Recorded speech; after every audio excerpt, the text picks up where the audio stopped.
नमस्कार। एडीआल story channel में आपका स्वागत है। आप लोग ये कहानी कहाँ कहाँ से देख रहे हैं कमेंट्स में ज़रूर बताएं।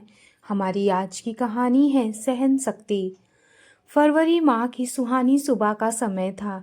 रसोई में से अदरक और इलायची वाली चाय और पकोड़े की खुशबू पूरे घर में फैल रही थी। मानवी फटाफट नाश्ते की तैयारी में लगी हुई थी। तभी उसके कमरे में से एक चिल्लाने की आवाज़ पूरे घर में गूंज उठी। मानवी, मानवी, ओ मानवी, अरे कहाँ मर गई हो? जल्दी से यहाँ आओ। आवाज़ इतनी तीखी और कड़क थी कि उसका दिल कांप गया। उसकी सांसें थम सी गई। उसने जल्दी जल्दी हाथ चलाते हुए पकोड़े तले और कढ़ाई को उतारा, गैस बंद की और कमरे की तरफ भागी। उसके कमरे में पहुंचने से पहले ही वह फिर से गरज पड़ा। मानवी, तुम्हें हो क्या गया है? तुम्हें कुछ सुनाई नहीं देता क्या? जी, क्या हुआ? उसने कांपती हुई आवाज में पूछा। तुम्हें कितनी बार कहा है कि मेरी एक आवाज में ही मेरे सामने आ जाया करो? कहते हुए वरुण ने अपनी कोट उठाई और मानवी के मुंह पर फेंकते हुए बोला, आज मुझे यह कोट पहनकर ऑफिस जाना है। इसे जल्दी से प्रेस कर दो। मानवी ने जल्दी से वरुण का कोट उठाया और उसे प्रेस करने लगी। तभी बाथरूम से वरुण की आवाज आई, अरे मानवी, तौलिया क्यों नहीं रखती हो यहाँ? जल्दी से तौलिया लेकर आओ, मुझे बहुत देर हो रही है। मानवी प्रेस छोड़कर जल्दी जल्दी तौलिया लेने चली गई। बाथरूम के दरवाजे के पास पहुंचकर उसने तौलिया अंदर बढ़ाया। यह लो। या भी तुम्हें हर बार याद दिलाना पड़ेगा क्या? वरुण ने गुस्से में तौलिया लेते हुए बोला। मानवी प्रेस करने के लिए पलटकर जल्दबाजी में आगे बढ़ने लगी तो उसका पैर बाथरूम के कोने में रखे मेज से टकरा गया। दर्द के मारे उसका चेहरा पीला पड़ गया। उसने कराहते हुए अपने पैर को सहलाया और फिर भागकर कोट प्रेस करने के लिए चली गई। लेकिन उसकी नज़र कोट पर पड़ते ही वह सन्न हो गई। कोट का एक हिस्सा जल चुका था। हे भगवान, अब क्या होगा? मानवी के होठ फड़फड़ाने लगे। वह डर के मारे कांपने लगी। माथे से पसीने की बूंदें टपकने लगी। उसे समझ नहीं आ रहा था कि वह क्या करे। तभी बाथरूम का दरवाज़ा खुला और वरुण बाहर आ गया। मेरा कोट तैयार है, उसने गुस्से में पूछा। लेकिन मानवी कुछ बोल ही ना पाई। जैसे ही वरुण ने जला हुआ कोट देखा, उसकी आंखें गुस्से से लाल हो गई। तुमने यह क्या कर दिया? यह मेरा फेवरेट कोट था। सॉरी, वह गलती से हो गया।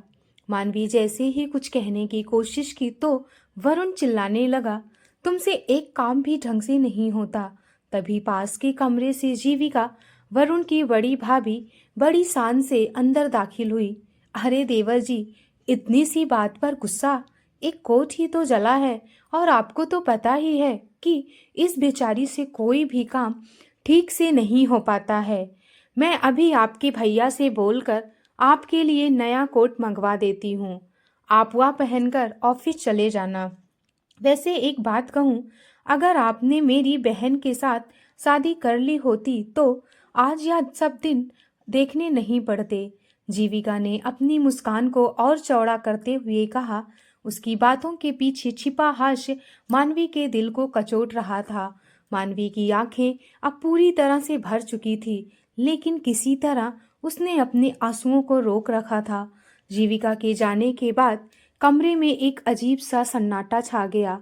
मानवी ने जैसे तैसे हिम्मत जुटाकर अपने दिल की बात जुबां पर लाने की कोशिश की।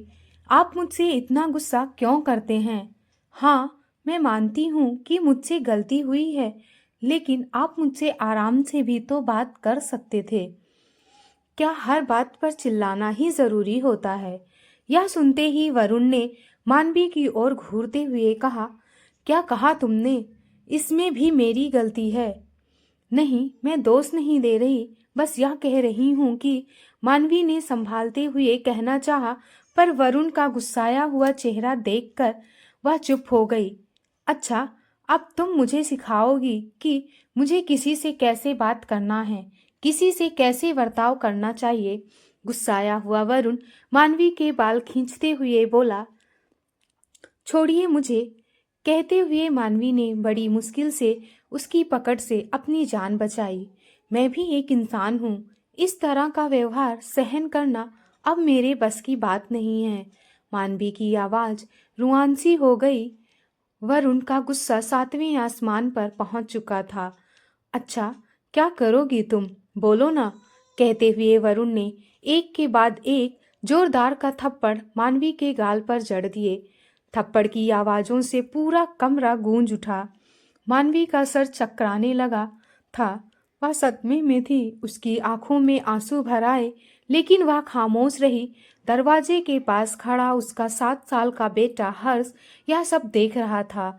जहाँ एक तरफ उसकी माँ सहमी हुई खड़ी थी, वहाँ दूसरी तरफ उसके पापा की लाल पीली आंखें देखकर उसे ऐसा लग रहा था जैसे आज वह उसकी माँ को मार ही डालेंगे।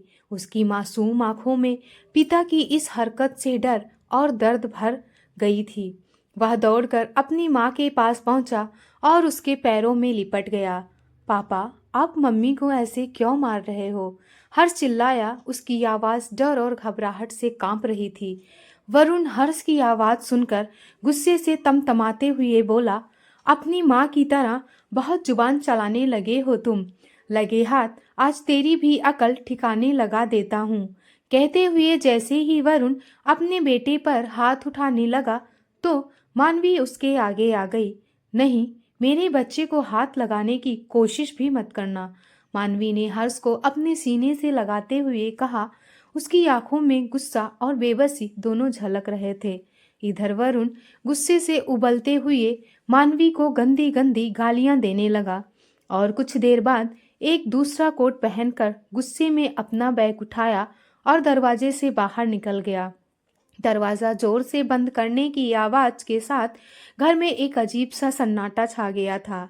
मानवी घुटनों के बल बैठ गई और हर्ष को गले लगाकर फूट फूट कर रोने लगी। माँ, पापा इतना गुस्सा क्यों करते हैं? हर्ष ने अपनी माँ से पूछा, लेकिन मानवी के पास उसके सवाल का कोई जवाब नहीं था। दोनों माँ बेटे काफी देर तक एक दूसरे से लिपटकर आंसू बहाए जा रहे थे। मानवी हर्ष को सहलाने की कोशिश कर रही थी, लेकिन उसके अंदर भी एक तूफान उमड़ रहा था। मानवी की आंखों में बीती या वक्त की यादें तैरने लगी। मानवी एक साधारण और संस्कारी लड़की थी। जब वह केवल 8 वर्ष की थी तो उसके माता पिता का देहांत हो गया था। उसके बाद उसकी परवरिश उसके चाचा चाची ने की थी। उसकी चाची को उससे कुछ खास लगाव नहीं था, लेकिन चाचा उसका बहुत ख्याल रखते थे। उसे बड़े लाड प्यार से पाला, पढ़ाया लिखाया, बचपन के सारे शौक पूरे किए। पढ़ाई पूरी करने के बाद में मानवी एक अच्छे कॉलेज में टीचर बन गई। जल्दी से एक अच्छा सा लड़का देखकर उसके चाचा उसके हाथ पीले करना चाहते थे। वहीं वरुण सुखीराम जी का छोटा बेटा था। सुखीराम जी की तबीयत कुछ ठीक नहीं रहती थी, इसलिए वह चाहते थे कि उनके रहते ही उनके छोटे बेटे का विवाह भी कर दिया जाए। सुखीराम जी और मानवी के चाचा महेश जी एक दूसरे को अच्छे से जानते थे। एक बार महेश जी के घर आए सुखीराम जी ने मानवी को देखा। मानवी अच्छी पढ़ी लिखी तो थी ही, साथ ही साथ घर के काम में भी संपन्न थी। सुखीराम जी उसकी नम्रता और शालीनता से इतने प्रभावित हुए कि वहीं पर अपने बेटे वरुण के लिए उसका हाथ मांग लिए। महेश जी भी इस बात के लिए राजी हो गए, लेकिन बात इतनी सीधी नहीं थी। वरुण की भाभी जीविका, जो एक चालाक व्यक्तित्व की महिला थी, वह इस रिश्ते से बिल्कुल भी खुश नहीं थी, क्योंकि वह चाहती थी कि वरुण की शादी अपनी छोटी बहन नंदनी से करवाना चाहती थी। जीविका को लगता था कि उसकी बहन घर पर उसका सब वर्चस्व बनाए रखने में मदद करेगी। जीविका ने सुखीराम जी से कहा, पापा जी, मानवी भले ही अच्छी लड़की हो, लेकिन मेरी बहन से उसका कोई मुकाबला नहीं है। और फिर वरुण भी तो अच्छा पढ़ा लिखा है और खूब अच्छा कमाता है। वरुण जैसे लायक लड़के के लिए लड़की भी लाखों में एक होनी चाहिए। लेकिन सुखीराम जी ने जीविका की बातों को नज़रअंदाज कर दिया और इस रिश्ते के लिए साफ साफ मना कर दिया। कुछ ही महीनों बाद वरुण और मानवी की शादी बहुत धूमधाम से हुई। शुरुआत में सब कुछ बहुत अच्छा चल रहा था। शादी के बाद मानवी ने अपनी नौकरी भी छोड़ दी थी, क्योंकि वरुण को उसका नौकरी करना पसंद नहीं था। वह मानवी को घर पर रहकर घर का काम संभालने के लिए कहा करता था। मानवी ने पूरी कोशिश की कि वह घर के सभी सदस्यों को खुश रखे। जीविका उससे इतना नफरत करती थी, फिर भी उसने जीविका की भी इज्जत की और उसे हमेशा बड़ी बहन का दर्जा दिया। लेकिन जीविका को मानवी का यह व्यवहार दिखावा लगता था। उसे यह बात मंजूर नहीं थी कि मानवी घर में सबका प्यार और सम्मान पा रही है, इसलिए वह हमेशा मानवी को नीचा दिखाने की ही कोशिश में रहती थी। एक दिन जब मानवी अपने मायके गई हुई थी तो जीविका को वरुण के कान भरने का मौका मिल गया। वह वरुण के पास आकर बोली, देवर जी, आप तो बड़े पढ़े लिखे और मॉडर्न हैं। यह मानवी आपकी बराबरी की नहीं है। कहाँ आप इतने स्टाइलिश और हैंडसम और कहाँ वह साधारण सी दिखने वाली लड़की मानवी। वरुण ने उस समय कुछ नहीं कहा, लेकिन उसकी सोच पर असर पड़ने लगा। धीरे धीरे वरुण का व्यवहार मानवी के प्रति कठोर और रूखा होने लगा। वह हर छोटी छोटी बातों पर उसे डांटने लगा। हर बात पर ताने मारना और कभी कभी हाथ उठाना भी उसके लिए सामान्य बात हो गई थी। मानवी इस बदले हुए व्यवहार को समझ नहीं पा रही थी। उसने कई बार वरुण से बात करने की कोशिश की, लेकिन वरुण का जवाब हमेशा उल्टा और आक्रामक ही रहता था। इस बारे में मानवी ने अपनी सास से बात की तो सास ने जो जवाब दिया उसे सुनकर वह हैरान रह गई। बहू पति पत्नी के बीच तो ऐसी छोटी मोटी बातें होती रहती है, उन्हें ज़्यादा बढ़ाना नहीं चाहिए। किसी तीसरे के सामने रोना रोने की बजाय इन बातों को बंद कमरे में ही सुलझाना चाहिए। शादी के रिश्ते में किसी तीसरे को बिल्कुल भी नहीं लाना चाहिए। इससे शादी जैसे पवित्र रिश्ते का और तुम दोनों का ही मजाक बनेगा।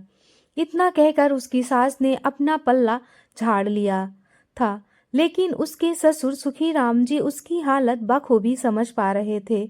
वह अक्सर अपने बेटे वरुण को अकेले में समझाने की पूरी कोशिश किया करते थे, लेकिन वरुण एक कान से सुनकर दूसरे कान से निकाल दिया करता था। इधर सुखीराम जी जो दिल के मरीज थे, एक दिन उन्हें दिल में तेज दर्द उठा। उन्हें अस्पताल ले जाने लगे, लेकिन इससे पहले कि उन्हें अस्पताल पहुंचा पाए वह भगवान के पास चले गए। उसके बाद तो जैसे वरुण को अपनी मनमानी करने की पूरी खुली छूट मिल गई। शादी के करीब 2 साल बाद मानवी ने एक बेटे को जन्म दिया। उसे लगा था कि अब वरुण को एक व्यवहार में कुछ बदलाव आ जाएगा, लेकिन यह शायद उसका भ्रम ही था। अब वरुण हर रात शराब पीकर हाथ में सिगरेट लिए हुए धुएं निकालते हुए घर आता। दरवाज़ा खोलते ही शराब और सिगरेट की दुर्गंध पूरे घर में फैल जाती। मानवी पूरे दिन घर के कामों में लगी रहती और रात को अपने बेटे हर्ष के साथ जागती रहती, लेकिन वरुण को इससे कोई फर्क नहीं पड़ता था। आप इतनी देर रात तक बाहर रहते हैं, पीकर आते हैं, कम से कम मेरा ना सही अपने बेटे का तो ख्याल करें। एक दिन मानवी ने जैसे तैसे हिम्मत जुटाकर वरुण से कहा। क्या कहा? ख्याल रखूं? किस बात का ख्याल रखूं? मैं पूरे दिन काम करता हूँ, घर चलाता हूँ, और तू करती ही क्या है? रोटियां पकाती है और बच्चे को संभालती है। तुझे मेरी जरा सी भी कदर नहीं करनी है। तू मेरे घर में रह रही है, मेरे पैसों पर पल रही है और मुझे ही सिखा रही हो कि मुझे क्या करना चाहिए। वरुण ने चिल्लाते हुए पास रखा गमला जमीन पर पटक दिया और मानवी को धक्का देकर गिरा दिया। पति के इस व्यवहार से परेशान मानवी ने पूरी रात जागते हुए बिता दी। अगली सुबह वरुण कमरे में सो रहा था। मानवी रसोई में नाश्ता बना रही थी। तभी उसकी जेठानी भी वहां आ गई। अरे मानवी, रात को फिर कुछ हुआ क्या? तेरे कमरे से गाली गलौज की आवाज आ रही थी तो मेरे कमरे तक भी आ रही थी। जीविका ने एक मुस्कुराहट के साथ हास्य करते हुए कहा। मानवी ने कुछ नहीं कहा और सर झुकाए काम करती रही। मैं तो पहले ही कहती थी कि तुम मेरे देवर और इस घर के लायक बिल्कुल भी नहीं हो। ना तुम अपने पति को संभाल पा रही हो, ना इस घर को।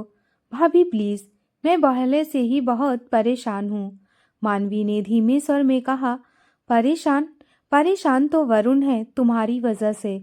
जिंदगी खराब कर दी है तुमने उसकी, कहकर जीविका अपना नाश्ता उठाकर चलती बनी। मानवी के सब्र का बांध अब टूटने लगा था, लेकिन अपना दिल हल्का करती भी तो किससे। यह सब सोचकर एक फैसला लिया। उसने एक बैग में अपने और अपने बच्चे के कपड़े पैक किए और चुपचाप अपने मायके चली गई। मानवी मायके में पहुंची तो उसे लगा था कि शायद वहां उसे सहारा मिलेगा, उसकी तकलीफ को समझा जाएगा। लेकिन जैसे ही उसने अपनी चाचा चाची के सामने अपने ऊपर ससुराल में हुई अत्याचार के बारे में बताई, तो उनकी प्रतिक्रिया ने भी उसे निराश कर दिया। थोड़ी देर तक चाचा चाची एक अलग कमरे में बातें करते रहे और फिर बाहर निकलकर उसके चाचा ने गहरी सांस लेते हुए कहा, देखो बेटी, हर घर में छोटी मोटी बातें होती रहती है। कभी कभार गुस्से में आवाज ऊंची हो जाती है, लेकिन इसका मतलब यह नहीं कि बात को इतना बढ़ाया जाए। तुम्हें समझना चाहिए कि यह सब सहन करते हुए अपने सभी फर्ज निभाना ही तुम्हारी जिम्मेदारी है। मानवी यह सब सुनकर हताश रह गई। वह कुछ कह पाती उससे पहले उसकी चाची ने आगे बढ़कर कहा, देख मानवी, लड़कियों का घर तो उनका ससुराल ही होता है। शादी हो जाने के बाद मरते दम तक ससुराल में ही रहना चाहिए। डोली मायके से जाती है और अर्थी ससुराल से ही निकलती है। अब तू लड़ झगड़ कर यहाँ आकर बैठ जाएगी तो समाज में हमारी क्या इज्जत रह जाएगी। हमें अपनी बेटी का भी ब्याह करना है, जैसे भी करके अपनी घर गृहस्थी को गाड़ी चलाओ, चाचा ने ठंडे स्वर में कहा। मानवी का धैर्य जवाब दे दिया गया।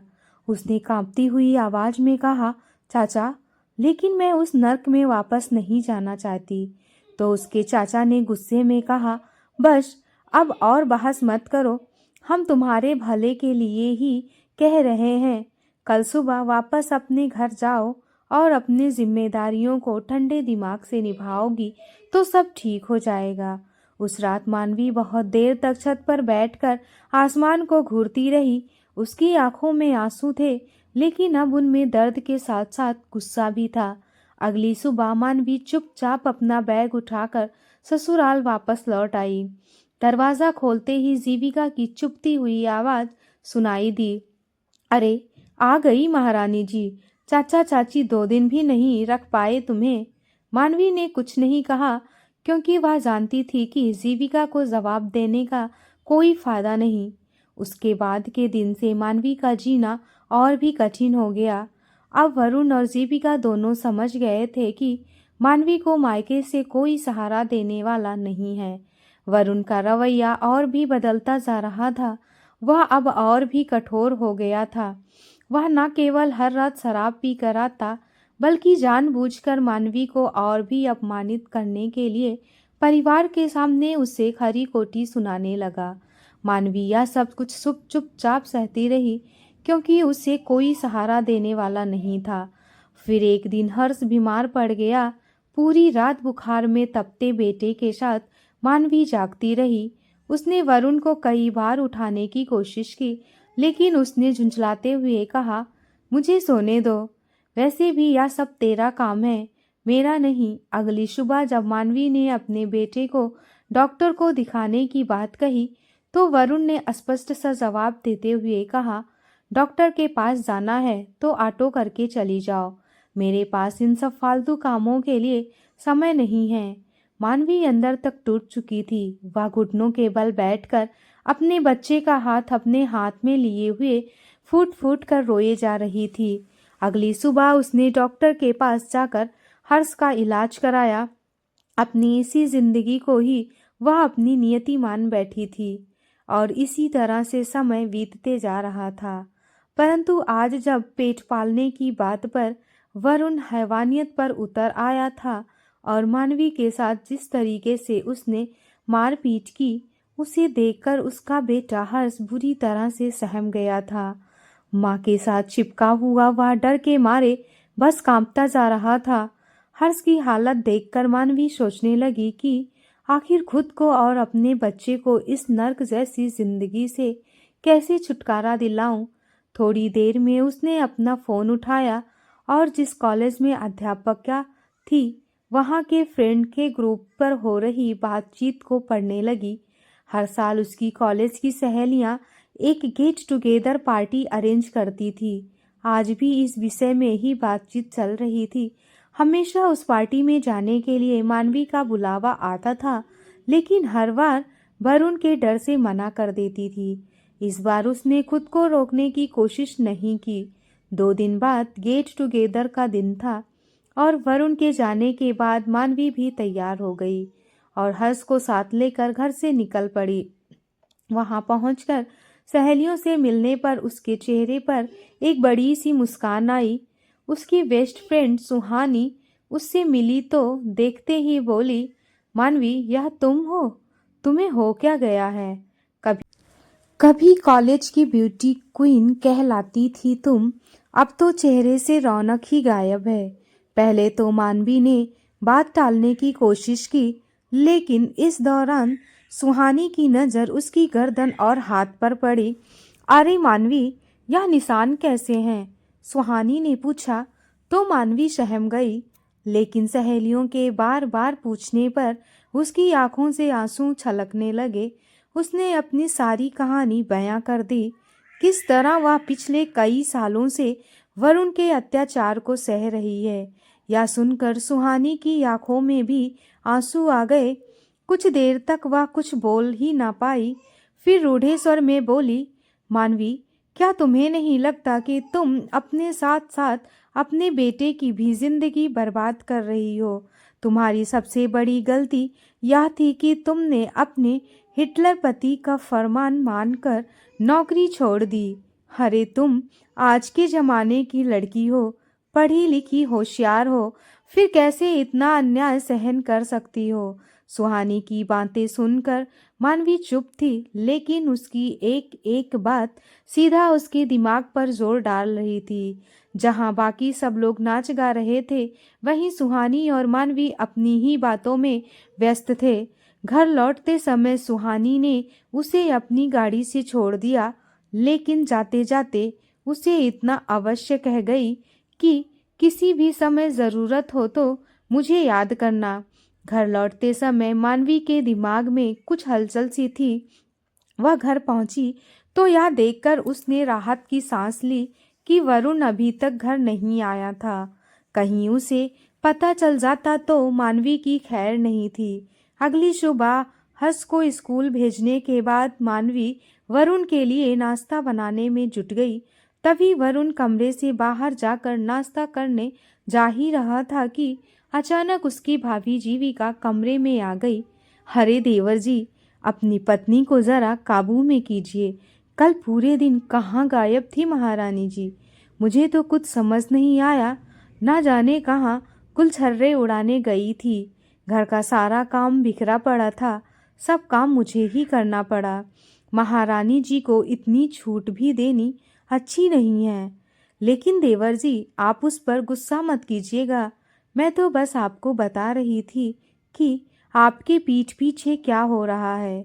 यह बातें सुनते ही वरुण की आंखें अंगार उगलने लगी। वह तेज कदमों से चलकर मानवी के पास पहुंच गया। मानवी उस समय वरुण के लिए हलवा बना रही थी, इसलिए वह गैस की तरफ मुंह करके अपना काम कर रही थी। वरुण ने पीछे से उसके बाल पकड़कर उसे घसीटते हुए रसोई से बाहर ले आया। मुझे बिना बताए तू घर से बाहर गई थी? हिम्मत कैसे हुई तेरी मेरे पीठ पीछे किससे मिलती है? वह मैं अपनी सहेलियों से, दर्द से कराहती हुई मानवी कहने लगी तो वरुण चिल्लाया, मेरी जानकारी के बिना गई कैसे? इस घर में रहना है तो मेरे द्वारा दिए गए कायदे कानून से रहना होगा। नहीं तो इससे पहले कि वरुण कुछ और कह पाता, उसका मोबाइल फ़ोन बज उठा। उसके ऑफिस से फ़ोन था। इन सब बातों में वह भूल गया था कि आज उससे ऑफिस जल्दी जाना था। वरुण ने मानवी को झटके से जमीन पर पटक दिया और बिना नाश्ता किए घर से बाहर निकल गया। मानवी का शरीर दर्द से कराह रहा था, लेकिन उसके मन में गुस्से की जो आग जल रही थी, उसने उसे उठना और कुछ करने की हिम्मत दी। उसने अपने आंसू पोंछे और फैसला किया कि अब उसे अपनी और अपने बेटे की जिंदगी को सुधारने के लिए कुछ ना कुछ तो करना ही पड़ेगा। मानवी ने घर के काम खत्म किए और अपने पुराने लैपटॉप को चालू किया, अपने सारे सर्टिफिकेट निकाले और रिज्यूम को अपडेट किया। उसने यह तय कर लिया था कि अब वह आत्मनिर्भर बनेगी।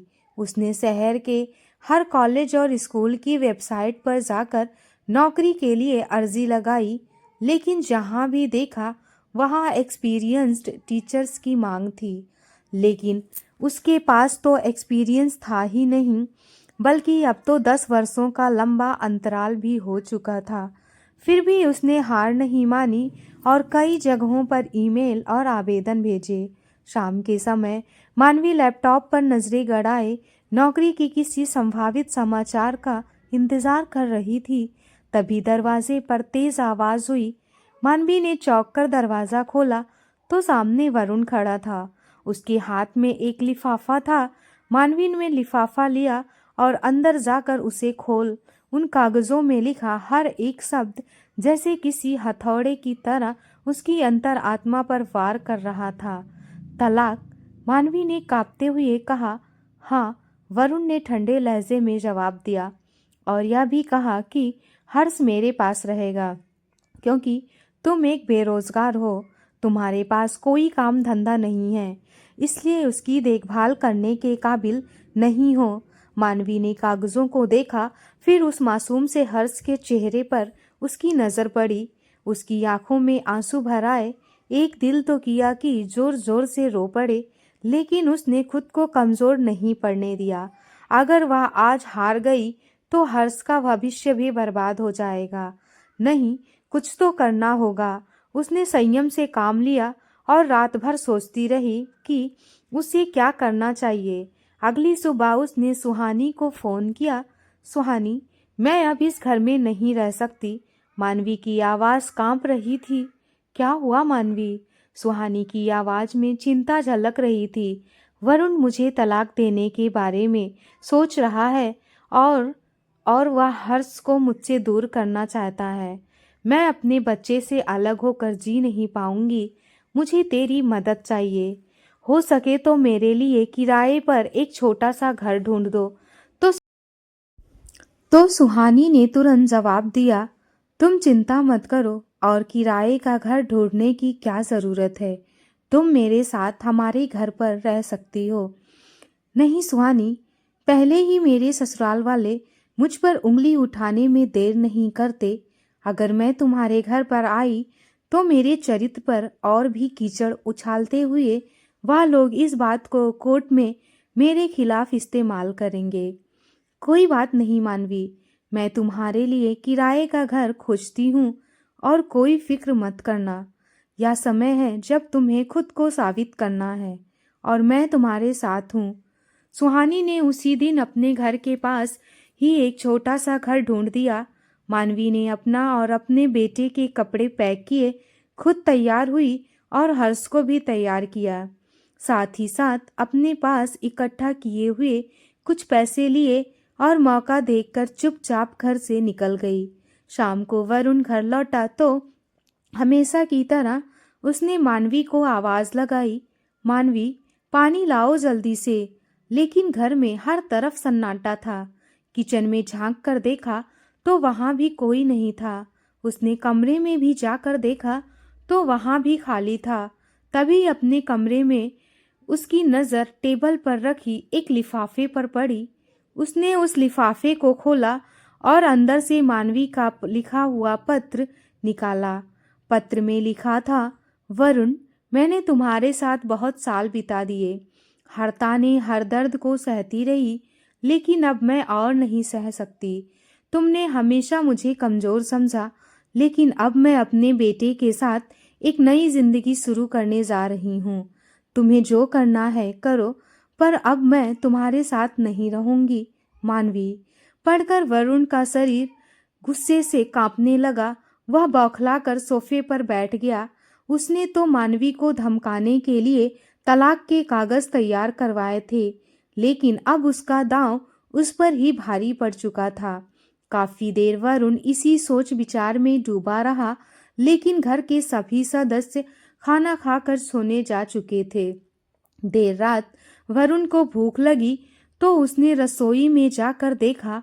वहां एक थाली में ठंडी और कड़क रोटी और सब्जी रखी थी। उसने चुपचाप मन मारकर वही उठाकर खाया और अपने कमरे में सोने चला गया। अब उसकी पसंद की सब्जी के साथ साथ गर्मा गर्म रोटियां पकाकर खिलाने वाली मानवी आज उसके पास नहीं थी। अगले दिन भी सब कुछ घर में सामान्य तरीके से चल रहा था। बस आज वरुण की कड़कती आवाज पूरे घर में नहीं गूंज रही थी। अब वह बहुत उदास रहने लगा था, लेकिन वह भी अकड़ में था कि मानवी को फोन करके नहीं बुलाएंगे, लेकिन अपनी पत्नी की कमी उसे अंदर ही अंदर कचोट रही थी। उसका ऑफिस के काम में भी मन नहीं लग रहा था। उसकी परफॉर्मेंस खराब होने लगी तो कंपनी ने भी उसे नौकरी से निकाल दिया। उसके बाद उसे कहीं और अच्छी नौकरी नहीं मिली तो उसे कई छोटी मोटी नौकरी करनी पड़ी। वहीं किराए के छोटे से घर में रहते हुए मानवी ने महसूस किया कि यह परेशानियां उसकी ताकत को परखने आई है। अपने बेटे को सुरक्षित बचपन और उज्जवल भविष्य देना उसका सबसे बड़ा लक्ष्य था, लेकिन पैसों की तंगी हर दिन बढ़ती जा रही थी। मानवी ने फिर से कई स्कूलों और कॉलेजों में नौकरी के लिए आवेदन भेजे, लेकिन हर जगह से उसे निराशा ही हाथ लगी। तो सुहानी ने उसे हौसला देते हुए कहा, मानवी, कहीं नौकरी नहीं मिल रही तो ना सही, इतना याद रखो, तुम्हारी काबिलियत तुम्हारे पास है। क्या मतलब? मतलब यह कि अगर बाहर दरवाजे बंद हैं तो क्यों ना तुम खुद अपनी किस्मत का दरवाज़ा खोलो। तुम्हारे अंदर इतनी काबिलियत है कि तुम कुछ भी कर सकती हो। आजकल तो इंटरनेट और सोशल मीडिया का ज़माना है। अगर इंसान में हुनर हो तो वह किसी भी प्लेटफॉर्म से अपनी पहचान बना सकता है। तुम्हारा पढ़ाने का तरीका हमेशा से बेहतरीन रहा है। क्यों ना तुम बच्चों के सिलेबस पर आधारित वीडियो बनाकर सोशल मीडिया पर डालो और ऑनलाइन क्लासेस चलाओ। मेरी बात पर विचार जरूर करना। सुहानी के जाने के बाद मानवी खुद से ही बोली, सुझाव तो अच्छा है, मुझे इस बारे में पूरी जानकारी तो नहीं है, लेकिन जहाँ चाह होती है वहाँ राह भी अपने आप ही निकल जाते हैं। मानवी ने अपना स्मार्टफोन उठाया और घंटों मेहनत करके वीडियो बनाने की तकनीक सीखी। 10वीं और 12वीं के बच्चों की परीक्षा नज़दीक थी, इसलिए उसने सबसे पहले 10वीं कक्षा के बच्चों को पढ़ाने के लिए टॉपिक बनाए, फिर 12वीं कक्षा के सिलेबस पर आधारित टॉपिक बनाए। अगले दिन मानवी ने सुहानी के साथ मिलकर वीडियो बनाने की तैयारी की। सुहानी ने कैमरा सेट किया और मानवी ने पढ़ाना शुरू किया। उसकी आवाज़ में आत्मविश्वास था और पढ़ाने का तरीका भी बहुत सरल था कि कठिन से कठिन विषय भी बच्चों के लिए आसान हो गया। पहला वीडियो अपलोड करते समय मानवी के मन में संकोच था, क्या कोई इस वीडियो को देखेगा भी? उससे सुहानी से पूछा। सुहानी ने हंसते हुए कहा, तुम चिंता मत करो, तुम्हारा काम इतना अच्छा है कि लोग खुद ब खुद तुम्हें ढूंढ लेंगे, बस थोड़ा सब्र बनाए रखो। कुछ ही दिनों में वीडियो पर अच्छे व्यूज आने लगे। कुछ लोगों ने कमेंट्स भी किया। एक ने कहा, आपका तरीका बहुत अच्छा है, प्लीज़ अगले टॉपिक पर भी जल्दी से वीडियो बनाइए। तो किसी ने धन्यवाद देते हुए कहा, आपने मेरे बच्चे का डर खत्म कर दिया। ऐसे ऐसे कमेंट से उसका कमेंट बॉक्स भर गया था। मानवी की आंखों में चमक लौट आई। उसने और वीडियो बनाना शुरू किया। वह विषयों को विस्तार से समझाने लगी। दिन रात की परवाह न करते हुए उसने मेहनत करनी जारी रखी। 1 महीने के अंदर ही हजारों लोग उसके साथ जुड़ गए। कुछ समय बाद सोशल मीडिया से होने वाले आमदनी ने मानवी को आर्थिक रूप से मजबूत बना दिया। उसके हर्ष का एक बेहतर स्कूल में दाखिला करवा दिया गया और खुद भी नई कोचिंग के जरिए अपने ज्ञान को बढ़ाने लगी। उधर मानवी के घर से निकलने के बाद घर का पूरा माहौल बदल गया था। जीविका रसोई में बर्तन पटकते हुए बड़बड़ाती जा रही थी। वरुण आया और बोला, भाभी अभी तक नाश्ता नहीं बना क्या? जीविका ने गुस्से में पलटकर कहा, नाश्ता? हाँ क्यों नहीं, अब मैं यहाँ सबकी नौकरानी ही तो बन गई हूँ। आखिर मैं भी इंसान हूँ। हद हो गई है, मैं कितना काम करूँ। जब मानवी थी तो सब कुछ ठीक चल रहा था। उसी वक्त सासू माँ ने अपने कमरे से आवाज़ लगाई, जीविका मेरी दवाई नहीं मिल रही है, कहाँ रखी हो? जीविका चिढ़कर बोली, मुझसे नहीं होता, आप अपने बेटे से कहिए, मैं कोई काम वाली बाई नहीं हूँ। माँ ने गुस्से में वरुण को आवाज़ दी। वरुण देख क्या रहा है, कुछ करता क्यों नहीं? मानवी को वापस बुला ले, इससे पहले कि यह घर पूरी तरह बर्बाद हो जाए। तो वरुण अकड़ते हुए बोला, मैं उसे नहीं बुलाने वाला, वह खुद गई है तो अपने आप ही वापस आएगी। और आप चिंता मत करें माँ, थोड़े दिनों में ही उसकी अकल ठिकाने आ जाएगी, मैं खूब अच्छी तरह जानता हूँ। यह सब बातें हो ही रही थी कि अचानक दरवाजे की घंटी बजी। जीविका ने जाकर दरवाज़ा खोला और कुछ देर बाद उसकी तेज आवाज़ सुनाई दी, वरुण बाहर आओ, देखो तुम्हारे लिए क्या आया है। वरुण तेज कदमों से बाहर आया। उसने चेहरे पर झुंझलाहट साफ नजर आ रही थी। तभी जीविका ने उसे एक कागज थमाते हुए कहा, मानवी ने तलाक के कागज साइन करके भेजे हैं, अब भुगतो अपनी करनी। जीविका ने तीखे स्वर में कहा। कागज देखते ही जैसे वरुण के पैरों तले जमीन खिसक गई। उसे यकीन नहीं हो रहा था कि मानवी ने इतना बड़ा कदम उठा लिया था। मामला कोर्ट में गया। पहली सुनवाई में ही मानवी ने बताया कि कैसे उसे मानसिक और शारीरिक रूप से प्रताड़ित किया जा रहा था। वरुण के वकील ने मानवी पर शब्दों से प्रहार करते हुए कहा, मैडम, आपने शादी से लेकर 10 साल तक कोई शिकायत क्यों नहीं की? आज अचानक अब तुम्हें तकलीफ कैसे हो गई? मानवी ने आत्मविश्वास से जवाब दिया, मैंने अपनी शादी बचाने के लिए बहुत कोशिश की और बहुत कुछ सहा, लेकिन अब मेरी सहनशक्ति खत्म हो चुकी थी, इसलिए मजबूरन मुझे यह कदम उठाना पड़ा। और इस कदम को उठाने के लिए मुझे मेरे पति और ससुराल वालों ने ही मजबूर किया है। पर उनके वकील ने मानवी पर बदचलन और लापरवाह मां होने का भी आरोप लगाया। जो महिला खुद ही घर छोड़कर चली गई, उसकी चाल चलन ही ठीक ना हो, ऐसी मां को बच्चे की कस्टडी कैसे दी जा सकती है? लेकिन मानवी ने अपना पक्ष मजबूती से रखा। उसने गवाह और मेडिकल रिपोर्ट पेश किए जो उसके साथ घरेलू हिंसा को साबित कर रहे थे। सबसे बड़ा मोड़ तब आया जब हर्ष को कोर्ट में बुलाया गया। वह अपनी मां का हाथ पकड़कर अंदर आया। जज ने उसे प्यार से पूछा, बेटा, आप किसके साथ रहना चाहते हो? हर्ष ने बिना किसी डर के कहा, मैं अपनी माँ के साथ रहना चाहता हूँ। पापा माँ को बहुत मारते थे, उन पर जोर जोर से चिल्लाते थे। माँ बहुत रोती थी। मेरे पापा बहुत बुरे हैं, मैं उनके साथ नहीं रहना चाहता। वरुण हर्ष की यह बात सुनकर शर्मिंदगी से भर गया। उसके केस जीतने की उम्मीद अब खत्म हो चुकी थी। अगली सुनवाई में नतीजा आना था। अब मानवी ने इंस्टॉलमेंट पर अपना एक छोटा सा घर भी खरीद लिया था और अपने बेटे हर्ष के साथ वहां शिफ्ट हो गई थी। केस की अंतिम सुनवाई से ठीक एक दिन पहले मानवी के पास वरुण का फ़ोन आया। उसने फ़ोन उठाया तो वरुण ने कहा कि वह एक बार उससे मिलना चाहता है, लेकिन मैं तुमसे मिलना नहीं चाहती। मानवी ने साफ शब्दों में मना कर दिया, लेकिन वरुण ने एक अंतिम बार उससे मिलने की इच्छा जताई तो मानवी उससे मिलने के लिए राजी हो गई। करीब 10 मिनट बाद वरुण मानवी के घर के बाहर पहुंच गया। घर के बाहर नेम प्लेट पर हर्ष का नाम लिखा था। उसने बेल बजाई तो मानवी ने दरवाज़ा खोला और उससे अंदर आने को कहा। वरुण अंदर का नज़ारा देखकर हैरान था। घर पूरी तरह से सुव्यवस्थित था।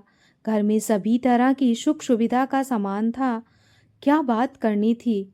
मानवी ने सीधे सीधे सवाल किया। वरुण ने अपने स्वर में नरमी लाने की कोशिश की। मानवी, मुझे तुमसे बात करनी है। बस 5 मिनट चाहता हूँ। तुम्हारे जाने के बाद मुझे अपनी गलतियों का एहसास हो गया है। मुझे समझ आ गया है कि मेरे जीवन में तुम्हारी कितनी अहमियत थी। तुम्हारे बिना मेरा घर परिवार सब बिखर गया था। माँ बीमार है और भाभी हर रोज़ झगड़ा करती हैं। और सच कहूँ तो कोर्ट में जो कुछ भी हर्ष ने मेरे लिए कहा, उसके बाद से मैं अपनी ही नज़रों में गिर गया हूँ। मैंने तुम्हारे साथ बहुत बुरा व्यवहार किया है। तभी मानवी ने गंभीर स्वर में कहा, अच्छा, अब जब तुम्हारी जिंदगी में सब कुछ खराब हो गया है, तब तुम्हें मेरा और हर्ष का ख्याल आ रहा है। नहीं मानवी, मुझे सच में अपनी गलती का एहसास है। मैं बस इतना कहना चाहता हूँ कि यह तलाक का मामला छोड़ दो। मेरे साथ वापस घर चलो। सब कुछ फिर से शुरू करते हैं। और हर्ष के बारे में भी तो सोचो। उसे भी अपने पिता की ज़रूरत है। हाँ, सही कहा आपने। हर्ष को अपने पिता की ज़रूरत ज़रूर है, लेकिन ऐसे पिता की नहीं जो उसका और उसकी माँ का अपमान करता हो, उसे डराता हो, उसके साथ मारपीट करता हो। उसे एक आदर्श पिता की ज़रूरत है, जो तुम कभी नहीं बन सकते। मैं जानता हूँ कि मैंने बहुत गलतियाँ की है, लेकिन मैं वादा करता हूँ कि अगर तुम मुझे एक और मौका दो तो मैं सब कुछ ठीक कर दूंगा। बस एक बार मुझे माफ़ कर दो। मानवी ने कड़वे स्वर में जवाब दिया। मौका तो हर दिन तुम्हारे लिए था वरुण, लेकिन तुमने हर बार उसे बर्बाद किया। माफ़ी का सवाल तब होता है जब कोई गलती अनजाने में होती है, लेकिन तुम्हारी हर गलती जानबूझकर की गई थी। मैं तुम्हें माफ़ नहीं कर सकती वरुण, और सच कहूँ तो अब मेरी ज़िंदगी में तुम्हारे लिए कोई जगह नहीं है। तुम यहाँ से जा सकते हो और अपनी मनचाही अपने लेवल की लड़की से शादी भी कर सकते हो। वरुण ने एक अंतिम नज़र हर्ष और मानवी पर डाली और भारी मन से घर से निकल गया। औरत जब अपने साहस और आत्मसम्मान से आगे बढ़ती है तो वह न केवल अपनी कहानी बदलती है, बल्कि दुनिया के लिए भी एक मिसाल बन जाती है।